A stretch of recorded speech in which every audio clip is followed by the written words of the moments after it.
ஆண்டவராகிய இயேசு கிறிஸ்துவின் நாமம் மகிமைப்படுவதாக. இந்த நாளுக்கான தேவனுடைய வார்த்தை, கர்த்தர் என் மேய்ப்பராயிருக்கிறார், நான் தாழ்ச்சியடையேன். சங்கீதம் 23:1. இந்த வார்த்தையிலிருந்து நாம் ஒரு காரியத்தை அறிந்து கொள்ள முடிகிறது. நாம் தாழ்ச்சி அடைவதில்லை என்பதை இந்த வேதவசனம் சொல்லிக் கொடுக்கிறது. நம்ம அநேக வேளையில் தாழ்ச்சியை குறித்து நாம் வருத்தப்படுகிறோம். நமக்கு வருகிறதான தாழ்ச்சியினாலே நாம் சோர்ந்து போகிறோம்.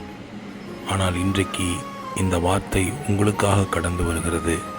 அவர் நமக்கு மேய்ப்பராய் இருக்கிறபடினால் நம்ம எந்த விதத்திலையும் தாழ்ச்சியை அவர் அனுமதிக்கிறதில்லை. அவர் நல்ல இடங்களில் மேய்த்து உங்களை உயர்வான ஸ்தலங்களில் கொண்டு போய் வைக்கிற தேவன். ஆகவே நீங்கள் சோர்ந்து போகாமல் இருங்கள். கர்த்தர் உங்கள் மேய்ப்பராயிருக்கிறார். நீங்கள் தாழ்ச்சி அடைவதில்லை.